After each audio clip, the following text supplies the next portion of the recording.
Chapter 11. Phil is flying. His stomach is weightless, the wind in his hair tugging playfully at his jacket. His arms are outstretched to either side, his wings featherless, and yet they catch the wind just as well. The world around him moves as if in slow motion, white sails billowing in the wind above, rippling like strange clouds against a sky of blue. If he reaches up, he could very nearly touch them, but they're quickly moving away, far out of his reach. Phil is falling. He can hear screams and shouts, Technoblade's voice rising above the din, full of the pure terror that has yet to take hold of Phil himself. He feels sorrowful for a moment, pained that he could be the one to cause his friend such emotion. But then another voice catches his ears. Wilbur. His son is screaming his name. His son is reaching for him from what feels like a mile away, as if he can somehow stop the inevitable impact to come. His face is twisted with such an awful emotion, marring his handsome features with an agony no man should ever have to bear. How fitting, Phil thinks, that his son should be here to finally ensure his end. The first attempt hadn't been successful, Phil too stubborn to die in chains. But perhaps this is more fitting. Fallen, not to the bullet that had struck at his feet instead of his heart, but by his own recklessness, doomed by his own foolishness, by his desperate reaches for the sky itself. Icarus, they'll call him.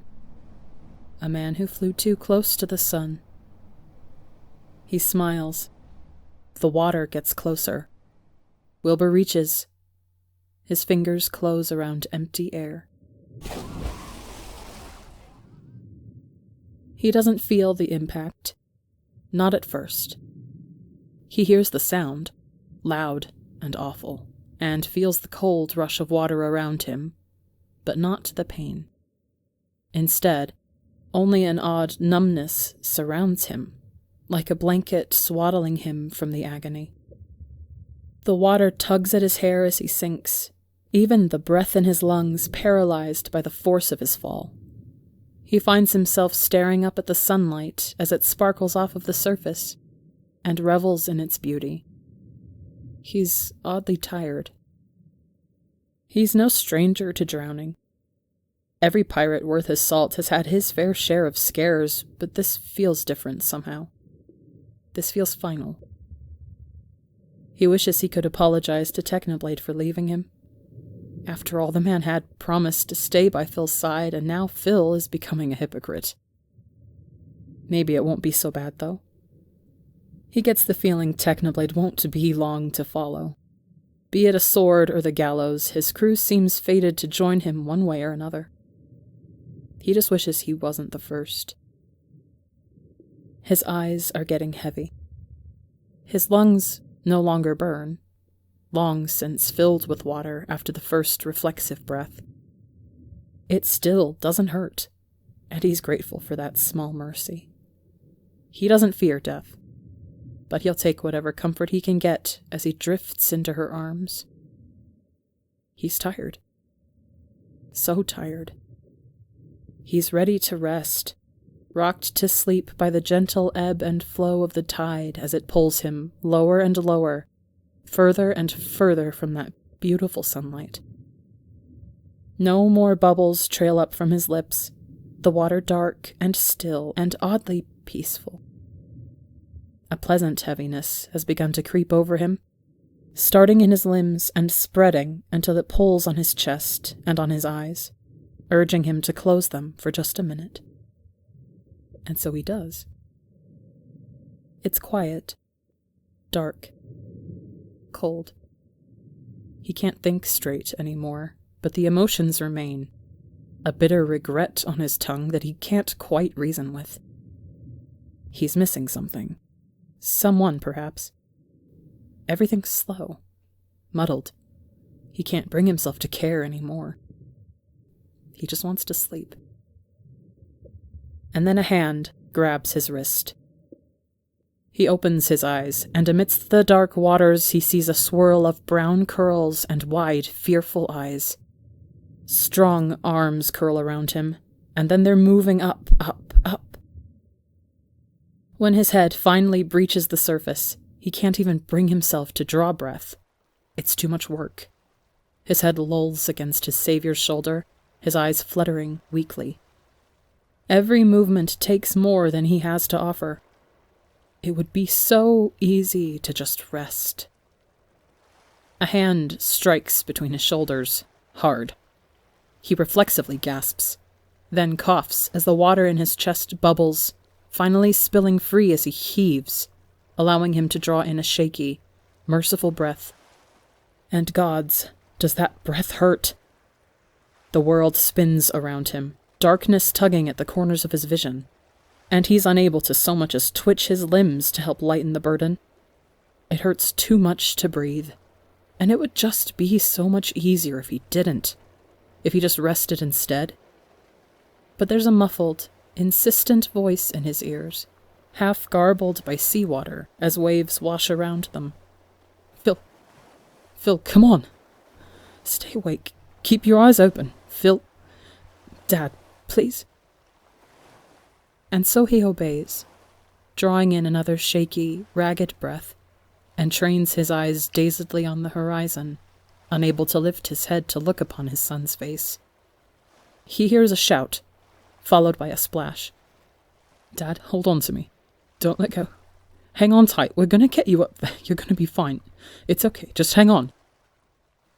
Phil does his best to comply. His fingers are stiff and shaky as they curl into the fabric of Wilbur's shirt and around his shoulders. Wilbur's arm tightens around him, and then they're moving up again, faster than before, and there's an odd lightness as they pull free from the waves. Strong arms loop beneath his armpits, heaving him up and over the railing, and he grits his teeth against a shriek of pain as they press none too gently against his ribs. There are panicked shouts and worried murmurs amidst the clashing of steel, the sounds of battle still ongoing. He struggles to take a breath, and finds water still gurgling in his chest, cutting his efforts painfully short. His cheek presses against the cool wooden deck, his gaze hazy, mere jumbles of color flashing in his vision rather than definite shapes. He needs to cough, but he can't find the strength to do it, and his lungs are beginning to scream anew, the darkness folding in, and threatening to drag him back under. Phil, breathe! There are hands on his chest. His ribs creak and groan and crackle beneath their weight, and he can't tell the difference between the new fractures and the one caused by the fall. His lungs stutter, each breath wet and gurgling, his eyelids fluttering as he stares dazedly out at nothing. And then a particularly hard push sends the rest of the water finally flooding from his lungs and out onto the deck. And suddenly he can breathe. One great, rattling breath, then another, and again as he greedily gulps down lungful after lungful. He tries to curl in on himself, but careful hands tug him close, draping him across someone's lap, keeping his head carefully propped upright. That's it. I've got you. I'm here. Gods, I'm here. A shaking hand rubs circles at the back of his neck as he shudders and coughs and wheezes, supporting him through it all. Holy shit, man, is he okay? Yeah, Tommy, he's gonna be okay. There's a muffled acknowledgement, followed by the ringing of steel as a sword is drawn anew. There's a fearsome shout as Tommy returns to battle, but Phil has no care for it, for as much as he worries for the boy, his frenzied, panicked, pain-muddled thoughts only have care for one thing. Will? He whispers disbelievingly around the burn in his lungs, struggling to focus on the face that swims above him. There's a sad, choked noise. Yeah, Dad, it's me. Calloused fingers comb his hair out of his eyes, wiping the water away as it streams down his forehead. You're gonna be okay. Deep breaths. We'll get you some help and it'll all be okay. Disbelief and confusion, and something much softer, all tangled together, twisting his heart as he stares up into wide, familiar brown eyes, brimming with fear and desperation and love. Phil's lips struggle around something to say, anything to convey what he's feeling, but instead, all that comes out is a question. You... And he coughs, his whole body racking with the effort, curling unconsciously into his son's chest and grasping weakly at whatever part of him he can reach. You saved me. His heart flutters with a weak, foolish, desperate hope. His heart is in his throat, his emotions torn raw and ragged, and he's melting into every gentle, careful touch from the hands he so fervently missed. Wilbur sounds heartbroken when he answers. Of course I saved you. Why? Wilbur's face falls. Oh, Phil, he says quietly, almost as if in mourning. You're my dad, that's why. I love you, you idiot. Phil's heart twists into an ugly mix of fondness and the bitterness of a long-kept grudge. Didn't... He sputters around another racking cough.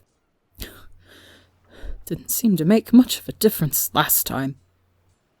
His voice sounds so breathy, so weak, but he's able to channel enough spite into it that Wilbur visibly flinches. His mouth opens and closes, and then his eyes are glittering and... Oh, his son is crying. And his grip is tightening on Phil and pulling him close, and Phil doesn't have the heart to try and push him away. Phil? Wilbur says again, and his voice is hoarse and wobbly and thick with tears. God, I'm sorry. I'm so fucking sorry. I didn't want any of that to happen. Phil opens his mouth to snap a reply he doesn't really mean, but Wilbur keeps going. They were going to kill you, Phil. The crew, they blamed you for the curse. They needed a scapegoat and you were the easiest option. Wilbur's hands are trembling where they cling to him. I overheard them, and I convinced them not. I told them I wanted the pleasure of doing it myself. Wilbur's face screams guilt and sorrow and anguish, tears carving pathways through soot and blood alike on his cheeks. It was the only option, the only way to keep you safe. Phil makes a soft noise in the back of his throat. He raises his hand instinctively to wipe the tears away from beneath dark lashes, but his arm falters, a combination of his exhaustion and his doubt stopping him halfway. It doesn't matter, because Wilbur takes his hand in his own and lifts it up to his cheek with a choked sob, nuzzling firmly into the touch. They wanted to do it right away. I convinced them to wait until we got to port, and then I... His nose scrunches, his eyes squeezing shut as his whole body seems to bow beneath the weight of his regret. I did what I thought I had to keep them safe, to keep you safe. You notified the Navy. It was only to keep you from coming after us. You weren't supposed to get caught. Damn it, Phil. Why did you get caught? I've seen you escape shit like that 100 times, so why? He takes a deep, shuddering breath. Why didn't you get away? Phil is silent. His mind is moving 1,000,000 miles a minute, paging desperately through this new revelation that contradicts everything he thought he knew to be true. His mouth opens and closes, only a strangled noise escaping him, raw confusion and hurt and concern and sorrow. Wilbur's free hand suddenly finds his own cheek, rubbing carefully at something damp, and it's then that he realizes his son isn't the only one with tears in his eyes. I thought you didn't care, Phil admits, quietly. I thought I had nothing left at that moment. No ship, no crew, no... He shudders. No family. There was no point. There's a soft, shaky inhale. Wilbur's hand tightens around his own. You gave up? Phil can see the dawning revelation in Wilbur's eyes. A look of horror so broken and tragic it makes his hand curl tighter around his boy's face, as if to ground him. Oh, gods, Phil, I didn't... You shouldn't have... I don't... There are tears speckling his son's lashes from beneath soot-smeared lenses. I did that. You were all I had, Will. Not anymore, but... Phil sighs, his wariness suddenly tenfold. All the years of suffering heavy on his shoulders, along with the weight of the sea on his lungs. I expected it from the crew, but not from you. I'm sorry, Wilbur says again, and his nose buries itself in Phil's sodden hair. We didn't realize until after. The curse kept following us, and we knew it hadn't been you, but it was too late. I looked for you in every port after. Every time. I didn't know they'd caught you. This whole time, all these months, you could have been dead, and it would have... Gods, it would have been my fault. Phil doesn't have the energy to respond anymore. Barely has the energy to keep his hand up, even with Wilbur's help. But he hopes the look in his eyes is enough to ease Wilbur's pain, if only a little. He's alive. He's still here. And so is Wilbur, holding him. You're not leaving me. He has to know, has to hear it for himself. Maybe it's selfish, but he needs to hear it from Wilbur's own mouth, needs to see the promise in his eyes and know it's true. He can't take another heartbreak, can't let his sunshine slip through his fingertips again. Never again, Phil, Wilbur swears, and presses shaking lips to Phil's hairline. I'm never leaving you again. I promise. And Phil shatters at the gentle touch, the sobs he's been holding back for so long, finally breaking free of his walls. They spill over, ugly and messy and noisy, and he buries his face in his son's chest as his whole body heaves with the weight of his sorrow and relief alike. Hot tears burn at his eyes and stream down his cheeks, his breath hitching with sporadic hiccups and keens, and he can't bring himself to care much at all that the crew and enemy alike could be watching him. All he knows is that everything he'd believed, everything he's thought to be true, was wrong. He was not forsaken without regret. He is not alone. He is still loved. His son is back, and will not leave him alone again. And so Phil, for the first time in nearly a year, in the midst of battle and strife and gunfire and swords and screams, finally lets himself cry. And Wilbur holds him. Wilbur holds him and whispers gentle apology after apology, and runs trembling fingers through his sodden hair and in circles on his back as he weeps.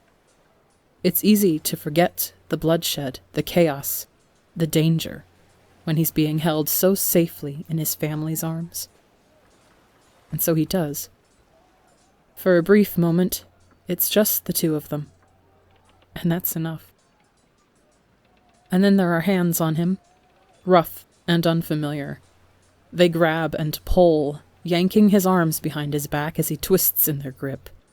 He grits his teeth and hisses and fights as best he can, but he's exhausted, and every little movement takes more energy than he has, sending fresh fire through his chest. He can hear angry voices in the background, a commotion and clatter, as Wilbur presumably fights back against their foes. "Get your fucking hands off him!" his son cries, and Phil's eyes flicker open blearily to see his son in a similar position, 2 men holding his arms behind his back. His teeth are bared, his eyes wide, his muscles straining against his captors as he fights to get to Phil. "Don't touch him!" He sounds angry and scared. So scared. A knee presses down on Phil's spine, shoving his chest roughly into the deck, and he feels the eerie, familiar pressure of cool metal clicking shut around his wrists. He doesn't even try to slip out of them, too focused on just drawing each breath through the haze of pain and exhaustion sinking its claws into him. "He's already hurt, you piece of shit. The hell does he need cuffs for?" Phil wants to reassure his son, to call out to him, to murmur soft words of comfort or spit words of anger at their enemies. But the hands on his arms are now trying to pull him upright, and the pressure in his chest doubles, squeezing and burning, and when he's lifted onto his knees he can feel his ribs shifting, and it's enough to rip an agonized cry from his lips as he twitches and writhes against his will, and Wilbur is still shouting, and the butt of a pistol strikes the back of his skull. The world goes dark. They've lost. Outnumbered and outgunned from the very start, the crew of the Argo is now gathered on the deck of their own ship, surrounded on all sides by the enemy. Bound in cuffs and rope alike, they've been disarmed and forced to kneel against the wood. Tommy and Tubbo are side by side, their shoulders bumping one another reassuringly. Ronbu is by Eret, his hands bound in front of him, clinging carefully to the elder's shirt. Eret looks surprisingly calm, their eyes shut and their posture relaxed, even in the face of the rough hands of the enemy on their shoulders. Nikki is glaring daggers at the man that holds her, who boasts a rapidly darkening bruise across his cheek for his efforts. Every one of them is made to kneel, save for one. Technoblade stands facing Dream, disarmed and at his mercy. Phil and Wilbur are nearest to him. His friend is half supported by his son, pressed close up against him, and half by the man who's hoisting him upright by his collar. He's completely sodden, with an awful wet whistling to his breathing, his face lined with pain and a glassy sheen to his eyes, but he's alive. Blessedly, mercifully alive. He looks like he's been to hell and back, and gods know he needs medical attention as soon as possible. But he's awake and breathing, and that's more than Technoblade could ask for. "I'm disappointed, Techno," Dream says, almost softly. He's thumbing the hilt of his sword, looking almost bored. "I wouldn't have pinned you as the type to choose the losing side. Never would have just surrendered, you Navy piece of shit." Phil, ever so articulate, suddenly chimes in. Dream's eyes flash. He makes a quiet sound, soft and contemplative, a hum in the back of his throat. And then he moves, brushing past Technoblade to crouch beside Phil, his head tilting, cat-like and analytical. Phil recoils with his teeth bared, though his gaze lacks its usual heat, subdued by the dull haze of pain. When Dream reaches for him, though, he reacts, an animalistic noise tearing from his lips that's joined by Wilbur's shouts beside him. "Don't you dare! I'll fucking kill you, you hear me?" Phil tries to twist away, but his captor's grip is like steel, and his own movements weak. Dream tugs at his collar, and his shirt falls to the side to reveal the brand, stark against his skin. Huh. Dream does not sound at all surprised by this development. Instead, his voice drips with smug satisfaction as he forces Phil's chin up to meet his gaze. "So that's twice now that you've evaded a date with the gallows angel?" And he stares into Phil's eyes, lips twitching into a proud little smirk as the man stares defiantly back, his chest heaving for every breath. "You know what they say, though? Third time's the charm." He lets Phil's chin drop, and the pirate immediately sags forward, his guard's arms surging to catch him around the shoulders before he can fall forward entirely.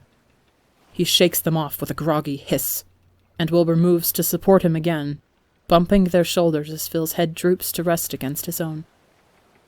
Technoblade's gut twists with concern for his friend as he watches his eyelids flutter, struggling to even stay conscious. He wants nothing more than to rush over to him, to pull him upright and free his hands from their bindings, to affirm just for himself that Phil is truly okay. He hasn't had the chance to check up on him at all after his fall, has no idea just how badly he's hurt, or how desperately he might need help. He hasn't had the chance. Not with Dream breathing down his neck. Not with the lives of his crew hanging in the balance. Dream cuts a glance at Technoblade. His expression is unreadable. His tone, when he speaks, however. And here I thought we'd have one last battle, Techno. A fight for the ages, and yet you've disappointed me. If we weren't meant to be allies, I thought we'd at least get an end for the ages, but this? He walks down the line, eyeing Technoblade's crew with disdain, his gaze half-lidded and his smirk dropping into a sneer. With each member he passes, his gaze flickers over to Technoblade, watching for any hint of a reaction. He stops at Tommy. It's a shame it has to end like this. The gallows, Technoblade? It's an unfitting end for someone like you. You could have been so much more. There's a note of nostalgia creeping into his voice, but it's quickly crushed by something much darker. It's too bad you chose to join them, to be branded and hanged for your crimes. A warning for anyone stupid enough to follow in your footsteps. Dream meets Tommy's gaze. The kid bares his teeth in a wobbly, defiant grin, even as Dream kicks out, nudging at him as he kneels. Kid's Technoblade, really? Have you fallen this low? Are you this desperate to have a crew again? So desperate that you'd rope children into your filth? I was just a boy. It's all they know, Dream. He doesn't care if he sounds desperate, because Dream's hand is on his sword, and there's a flicker of terror in Tommy's eyes amidst his bull-headed front of bravery. It's all they've ever known. They chose this path, Techno, just like you. Dream hisses, and his voice darkens into something angry. His sword lifts, and trails carefully upward to rest across Tommy's throat. A silent threat. There are muffled cries from the crew, Tubbo's furious shout of protest cut short by a harsh blow from his own captor. They should know what awaits them for their crimes. And Dream's hand tenses as if to pull his blade, and Tommy flinches with a cry he can't quite suppress, and... Dream, stop! And he does. His hand stills, his gaze flickering briefly back over to Technoblade. And why should I listen to the words of a traitor? Of a pirate? Of a criminal? That hasn't stopped you from listening to me all this time, has it? Technoblade grits his teeth and forces back the venom from his voice. Just this once. Just one more time. I think I've got something worth your time. Dream's lips twitch in the barest hint of a smirk. He gives a slight nod, feigning disinterest, though it's clear Technoblade has his rapt attention. There's something you've always wanted, Dream. Something nobody else can give you. You don't want glory. No. You want excitement. Something legendary. Fine then. A duel, Dream. One last time, for old time's sake. If I win, we go free. Dream tilts his head curiously. And if I win? Technoblade swallows. I'll go back with you. We all will. To the Navy? Or will you join them in the gallows? Technoblade's heart screams to follow his crew, to share their fate, even if it brings him to the gates of hell at their sides. But he knows what Dream is looking for, knows he'll only take the bait if there's smug satisfaction to be gained from it. Dream doesn't want him dead. That's boring. He wants the satisfaction of having Technoblade under his thumb, equals on the tin, but underneath, a debt forever owed. That's what Dream wants. And so, his heart hanging heavy and his chest positively aching, Technoblade responds with the answer he doesn't want, and the one he knows will only widen the gap between himself and his crew. I'll join you. Phil makes a muffled noise from where he kneels, half slurred with pain and exhaustion and the first signs of a concussion. There's blood trailing from between blonde strands, slipping down a pale cheek and beneath the collar of his shirt. His eyes are gray and hazy, but his teeth are gritted in a fierce snarl. He looks downright feral, and Technoblade can't tell where his angry curses are directed as he begins to hiss and spit anew. He prays they aren't meant for him. You have a deal, Captain Technoblade. Dream offers his hand, and with a deep, steadying breath, like the calm before a storm, Technoblade shakes it. The fight is fast and brutal. Neither of them hold back this time, and every blow is for the kill. Technoblade takes no delight in the hits he lands, can't allow himself to feel even the slightest relief. He can't afford to let himself relax even slightly for fear of making one wrong move that would cost him everything. He's not fighting for sport or for his honor. This isn't one of his old friendly sparring matches with the Commodore. There are lives on the line, the lives of his crew, his friends. They watch with wide eyes and bated breath, and he knows that they are depending on him to give it his all. They're depending on him to win. Every scratch is another step closer to the gallows. Every stumble is a push towards chains and a cold, dark cell.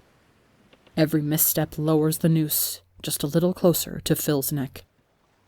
And so he doesn't fight for himself. He fights for them. He can feel himself wearing thin as the fight stretches on. No matter how hard he's practiced, no matter how long he's trained back at the shore, there's nothing that can replace the real experience of battle. And while he's been lacking in that area recently, Dream has not, and the difference between them is staggering. So Technoblade adopts a new strategy. Fight smarter, not harder. He remembers his fight with Phil back at the port, leaping over barrels and crates alike, exchanging insults and foolhardy dares, grinning and bold and free somehow. He remembers Phil's agility, so similar to Dream's, quick and light-footed and cunning. Their fighting styles are similar, but so too are their personalities in a way. Brash, bull-headed, intelligent, and proud. And then it hits him. If he can beat Phil, he can beat Dream. The thought fills him with a renewed confidence, a vigor unlike anything he's felt before. If he imagines it, between parries and dodges and the burn in his shoulders, he can almost pretend he's fighting Phil. He imagines a cocky laugh and a bright smile, and teasing remarks firing back and forth. It grounds him, settling into his bones and easing his frantic mind, until he's able to focus on the fight and the fight alone. There's no more stress, no more panic, no more guilt. Only the calm, careful confidence of a battle he's rehearsed 100 times over. Knew you had it in you, mate. Phil believed in him. He believed in him even when he didn't believe in himself. When he was at his lowest, with no further to sink. When they were mere strangers. Enemies even. Phil had confidence in him. It's time for him to believe in himself. And he does. He fights with the strength of 100 men, with the ferocity of a lion, with the anger of a scorned man, with the devotion of a captain defending his crew. He pulls underhanded tricks, disregarding everything he'd been taught, tripping and sidestepping and taunting in true pirate form. And Dream can't keep up, can't match his blows anymore, quickly lagging behind. His confident smirk begins to waver in the face of Technoblade's newfound energy, and the sight makes his chest flicker with satisfaction. He presses on. He nearly has the advantage, nearly overtakes his enemy, ready to cut him down where he stands, when he freezes. He's not sure what comes over him, but his hand stills in the air, his breath catching as he stares at his would-be victim. It's a fair fight, an even match, one they both agreed on and knew the consequences of, and yet Technoblade can't bring himself to deal the final blow. His hesitation costs him, because while he hesitates, Dream does not. His arm stings with a deep gash as Dream lunges forward with a short, stabbing strike. He staggers backward, reeling from pain and shock alike. And that's when it happens. His heel catches a loose floorboard, his boot scuffing along old wood as he struggles to quickly correct his mistake. But there's no time. Dream moving to take advantage of his mistake, a wide grin creeping across his lips as he seizes the opportunity. Technoblade hears shouts from his crew, catches a startled cry rising above the chorus, sees his friend straining against his captors with all the energy he has left, as if he can somehow stop this. He flinches, and raises up a hand as if to stop the blade as it comes cutting down toward his unprotected chest, and then clang. The sword stops dead in the palm of his iron prosthetic. And Technoblade grins. With one sharp, twisting movement, the blade is ripped abruptly from Dream's fingertips. In a glittering arc of steel, it spirals once, twice, thrice through the air before vanishing into the cold, dark depths of the sea. This time, Technoblade doesn't hesitate. Yield, Dream. Technoblade stands the victor, one hand clutched over his arm as fresh red spills from between his fingers, while the other angles the tip of his sword to bite at the hollow of Dream's throat, just enough to draw a few beads of blood. A myriad of emotions crosses Dream's face then.